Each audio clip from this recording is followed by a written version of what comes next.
সুপ্রিয় দর্শক, আসসালামু আলাইকুম। আমাদের ইউটিউব চ্যানেলের পক্ষ থেকে সবাইকে জানাই আন্তরিক শুভেচ্ছা ও অভিনন্দন। তো বন্ধুরা, আমাদের এই চ্যানেলটিতে আপনারা স্বাস্থ্য বিষয়ক বিভিন্ন পরামর্শ এবং ওষুধ সম্পর্কে বিভিন্ন গুরুত্বপূর্ণ তথ্য পেয়ে থাকেন। তো যারা এই বিষয়ে জানার আগ্রহী আছে, অবশ্যই তাদেরকে অনুরোধ রইল, প্লিজ চ্যানেলটিকে সাবস্ক্রাইব করে আমাদের সাথেই থাকুন।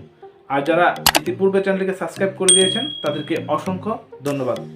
তো বন্ধুরা, প্রতিনিয়ত আজকে আরেকটি ওষুধ সম্পর্কে আপনাদের মাঝে তুলে ধরব। তো আপনারা দেখতে পাচ্ছেন আমার হাতে জিঙ্ক বি। বন্ধুরা, এই ওষুধটি দুটি উপাদানের সমন্বয়ে গঠিত, ভিটামিন বি কমপ্লেক্স এবং জিঙ্কের সমন্বয়ে এই জিঙ্ক বি ওষুধটি তৈরি করা হয়। তো বন্ধুরা, বিশেষ করে যাদের মুখের অরুচি